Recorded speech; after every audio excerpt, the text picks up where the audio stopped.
Cyber Reapers. Hello, Cyber Reapers. So, tonight or today, whenever, wherever you are, I would like to talk about a book. And since installing the new lighting here, I decided, why not try to sit in the corner this time? And I found that, yeah, the plushies stay up a lot easier when doing it in the corner, so you have a little bit more of an interesting backdrop. I don't know, little penguins and plant plushies and stuff, so yeah, I don't know, maybe that's more fun for you, hopefully. Okay, the book for tonight is a little daunting to get into because I wrote more notes on this than usual, so much so that when posting about it on Instagram, I had to keep cutting it shorter.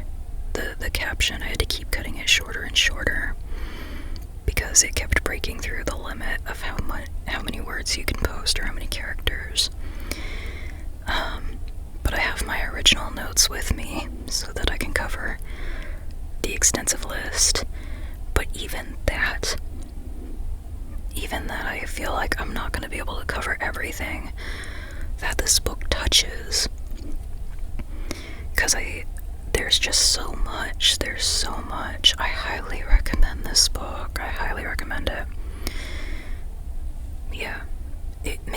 I think it would make a really good discussion book. So if you have like a book club or a like class, I think this book is just like made for discussions. It's made for discussions. So let me talk about it. Okay. I'm gonna pull up my notes. I got my notes. Let's get into it. So, today's book is Yellowface by R.F. Kuang. Now, this is actually my first book that I've read by R.F. Kuang. I know, though, that she's written a lot of other books, so I'm just letting you know that I haven't read those other ones, in case you're wondering what my perspective is going into this.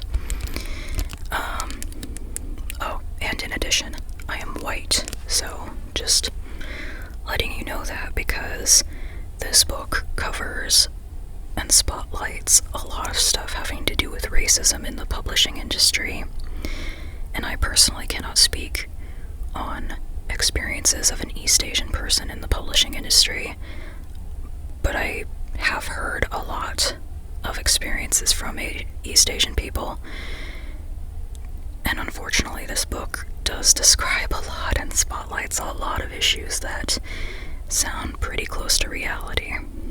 So, and I am marginalized in the sense of I'm disabled and I'm LGBT, so I do share some experiences in terms of discrimination, but I understand I am white. I do still have white privilege, and so the experiences in this book, some of them remind me very much of why I chose to be an indie author instead of trying to do traditional publishing,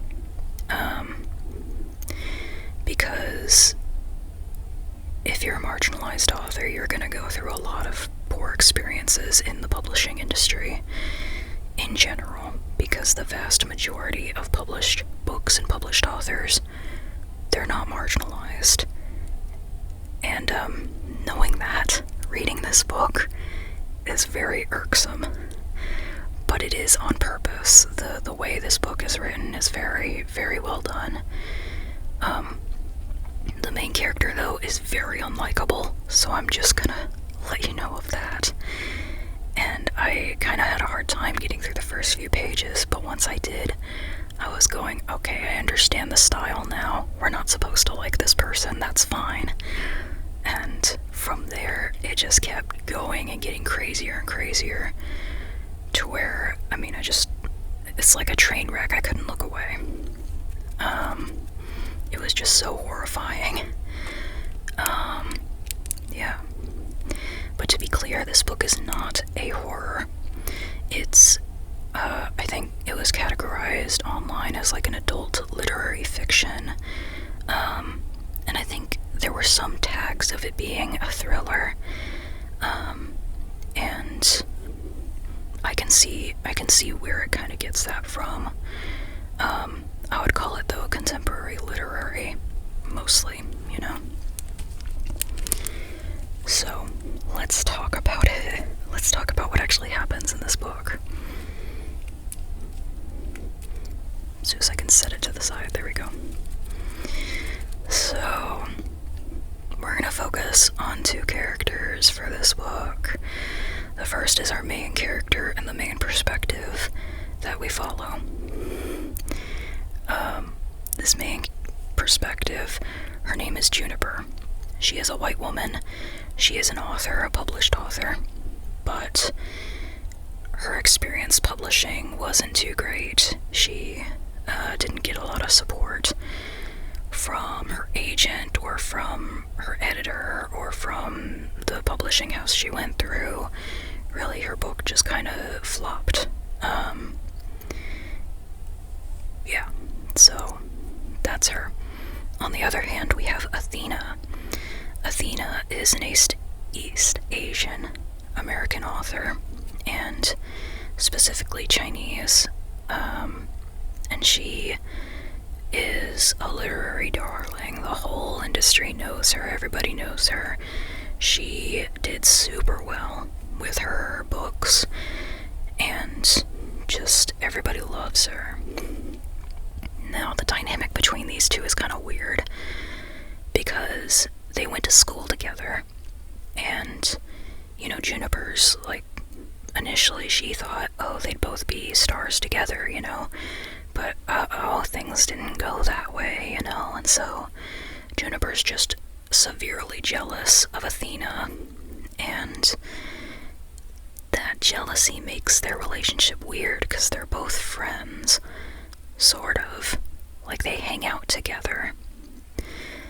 But Juniper is convinced that Athena just hangs out with her essentially to brag or to have somebody lesser to, like, hang around. And honestly, I'm still not even sure if that was Athena's, you know, intention. Athena could have just genuinely saw Juniper as a friend, you know? But yeah, Juniper is just so wrapped up in this jealousy and is, like, convinced that every writer, every person ever in the industry, in the writing industry, Juniper's convinced everybody's jealous of each other, which I don't know how much that's true, if that's true within, like, traditional publishing, but that's just a crazy way of going about things. Like, why would you be jealous of, sorry, I won't go into that because I haven't experienced traditional publishing, but I still feel like it's so weird to be jealous of another author. Like, there's so many books out there in the world, and it's awesome to write stuff. I'd love to read, like, other people's work and to support them. I think it's just super cool that, like, there's so many people out there that are writing so many cool stories. So I really hope that Juniper is not, like, that Juniper's perspective is, like, you know, a cynical, overdramatic version of somebody's perspective in the industry, because I really hope that's not reflective of a lot of people. But I don't know, I really don't know. Like, all the indie authors I've met and gotten to know a little through social media, like, yeah, we want, like, good things for our books, but we don't tear each other down over the stuff that, like, other authors get. Like, we're trying to hype each other up, because if everybody rises, or I mean, if somebody rises up, everybody rises up, you know? But This main character irks me so much, and a lot of it is because of her jealousy, and that seeps into everything else about her. And that includes the racism that she doesn't recognize in herself, and she justifies by saying, "Oh, I'm not as bad as like these people who are clearly racist. I'm not that bad." I'm going on a tangent. I'm sorry. This main character has me riled up. I haven't even talked about the plot. So we got our main two characters, right? So we've got, Juniper, our main character, and Athena. Now remember, Juniper is a white woman, Athena, Chinese. So, just to be clear, because that's very important for what comes next, their weird tension relationship, sort of friendship, results in them going out one night.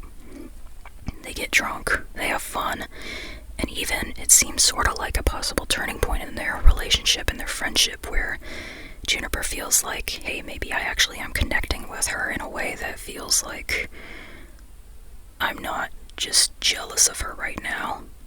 And that's, neat for a moment, until they get into a pancake eating contest, and Athena chokes and dies.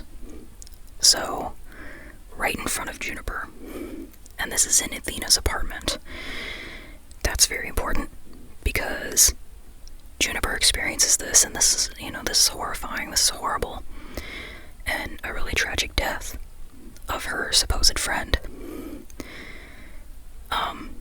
But while she's there, Juniper takes Athena's most recently completed manuscript, and it's about, the unsung, the unsung efforts that are, sorry, I'm trying to remember the exact words, making sure I get this right. The unsung efforts of, Chinese laborers in World War I. That's right, okay. So, that's the manuscript that Athena just finished, but she hasn't told anybody about yet. So, this manuscript was just sitting there completed, at least the first draft. Juniper takes it, and you know what she does? She passes it off as her own. She spends time editing it, and in her head she's going, I'm doing this for Athena. I wouldn't want to send out Athena's work to the world unfinished. I'm honoring her. And then Juniper sends it to her agent under her name, not Athena's. And she's going, well, I can't just say Athena was part of this, right? I mean, maybe I just want a little bit of taste of success. And so Juniper passes it off as her own work, and it blows up in success. It is everybody loves it. They think, oh my gosh, this is such a great work of art. They publish it, and it gets amazing success, and Juniper is going, oh my gosh, this is amazing. I'm finally experiencing what Athena had and should have been rightfully mine. Not only that, though, but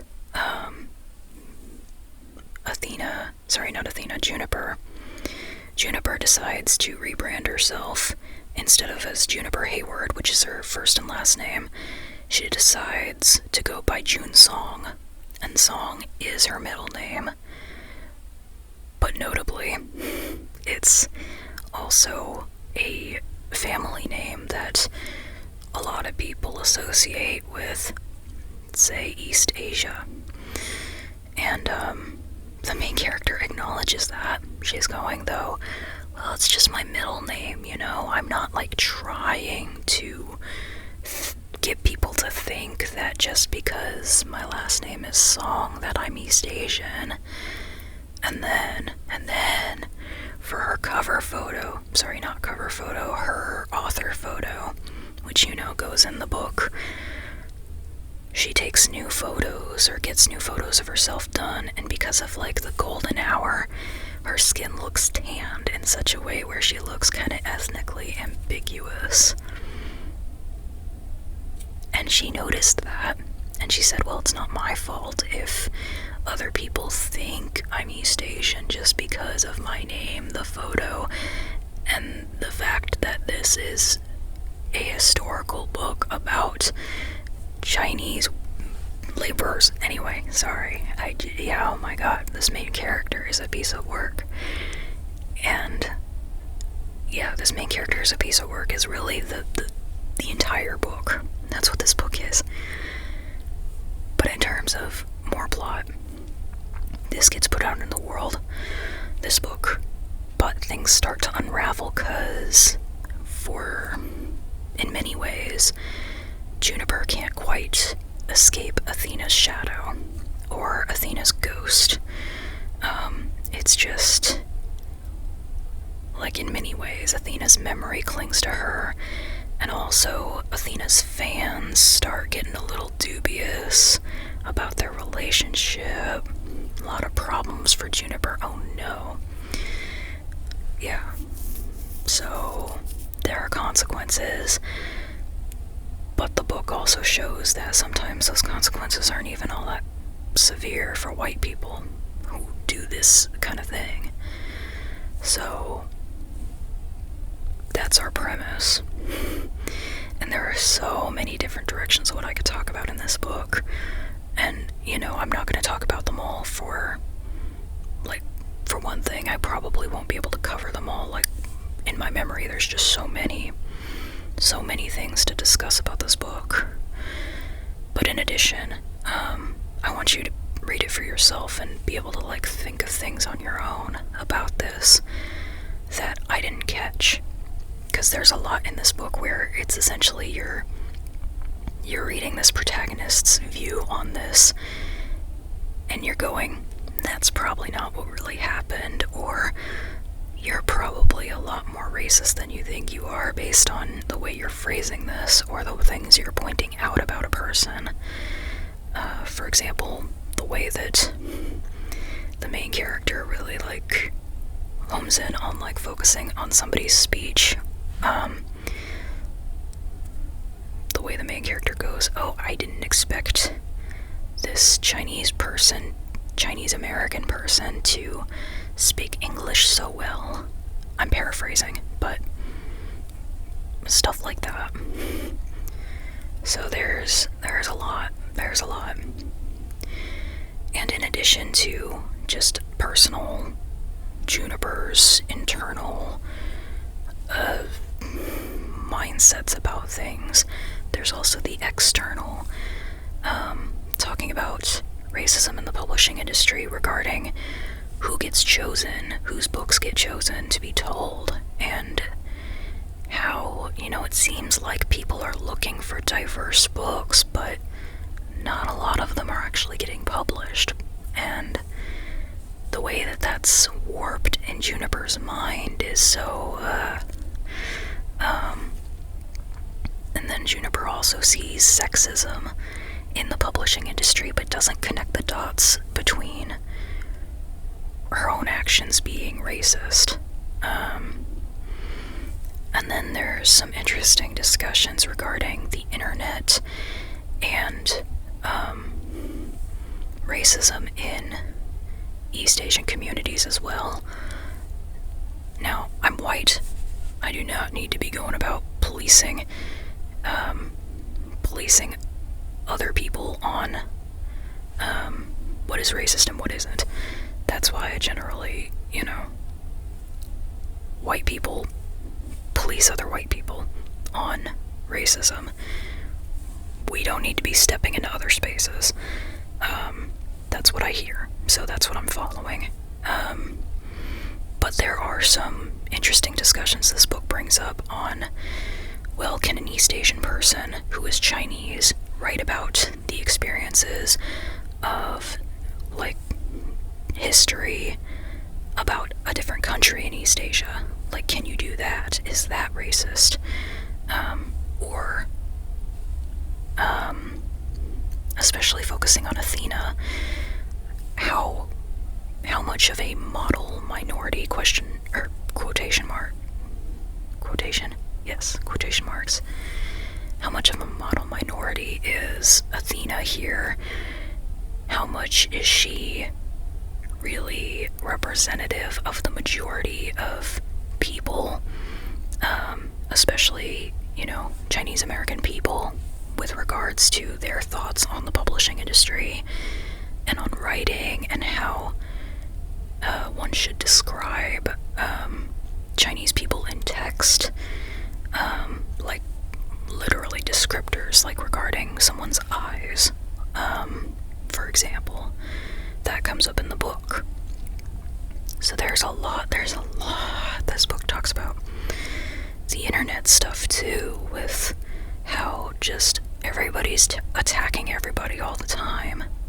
And to be fair, there are good reasons in some cases,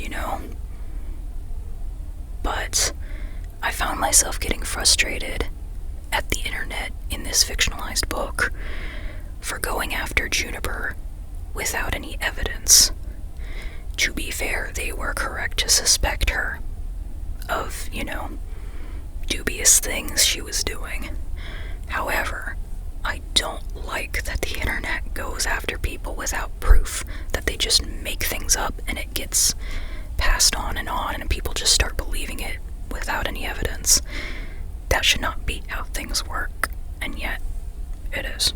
So, stuff like that about the internet comes up, and there's a lot to this book, a lot. I don't want to just tell you everything about the book though, so I'm gonna try to see if there's anything else in my notes that I think is important and compelling to tell you, to see if that encourages you to read the book if you aren't convinced at this point, or if you just want to hear about the book some more.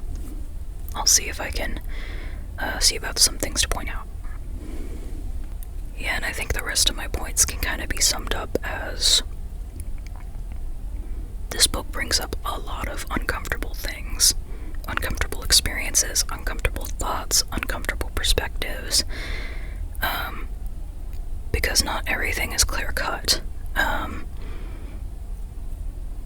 It's hard to say, oh yeah, this person is definitely a bad person, versus, oh, this is definitely a good person. They're all very nuanced characters, and they all have experiences where you can't necessarily say, oh, this person is purely a victim, they've done nothing wrong, versus, oh, this person is purely evil, they've never been a victim.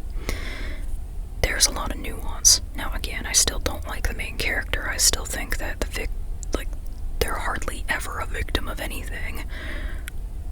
But there are a couple of instances in the book where I'm going, okay, this doesn't justify anything that you've done. However, I start to understand a little bit more of Juniper's psyche. But it's, there's a lot. There's a lot in this book to talk about. But I'll let you figure that out from reading it. I will warn, again, I think it is a very uncomfortable read because it's so close to reality. It very much digs into stuff that people don't want to talk about. A lot of times because it's so hard to really decide on a fine, clear line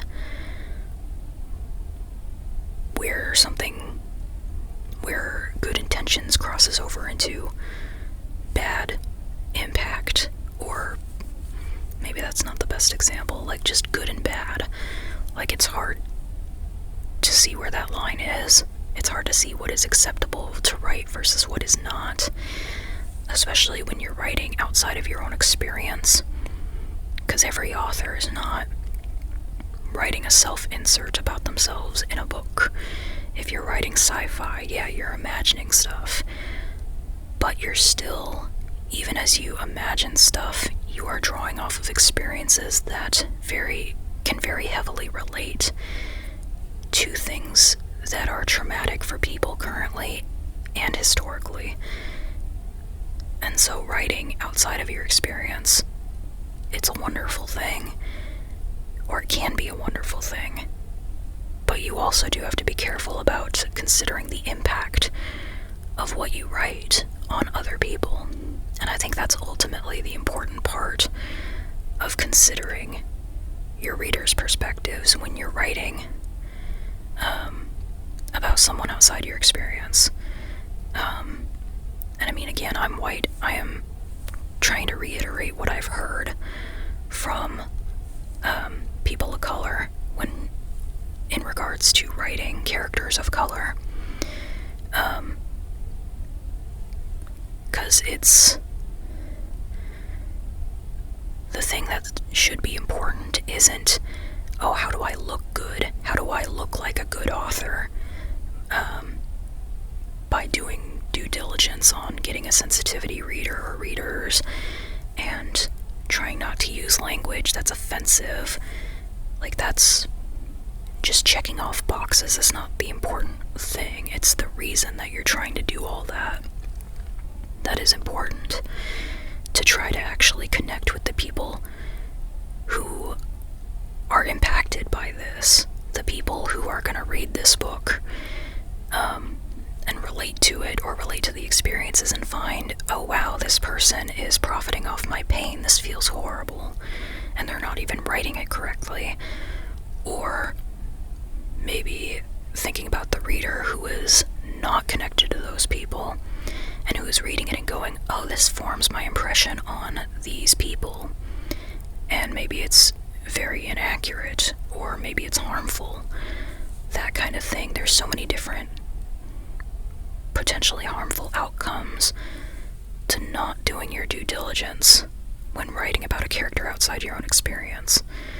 That generally, that's kind of why a lot of people lean toward own voices, because those people are writing from their experience with regards to their community. It's not that we're trying to like shut out everybody else and say, no, you can't write a LGBT character if you're not LGBT, or no, you can't write a person of color if you're not a person of color, or you can't write a disabled character if you're not disabled. That's like, those hard rules or whatever are not really the point, or it's not that we're trying to set hard rules as much as we're trying to prevent harm from happening because of people not doing their research and not supporting own voices and not supporting authors from marginalized communities. And especially when things like profit come into play, like this white author that is profiting off of the pain and the history of Chinese laborers from history that they are not directly connected to, it gets a little murky of, is this something that this author can ethically live with? Is this something that readers can really feel okay with having happen? That just, oh, there's so much discussion to be had. I'm already getting into it without meaning to. I'm sorry that I keep just thinking more and more about all this stuff. And yeah, this book is gonna have me thinking for a while. Yeah. Oh, yeah. It's gonna have me thinking for a while. Yeah. So, I highly recommend it for anybody, especially if you have someone to discuss it with. Okay. I think that's what I'll leave you with for now. And yeah. Okay. Thank you so much for listening. You're an awesome listener.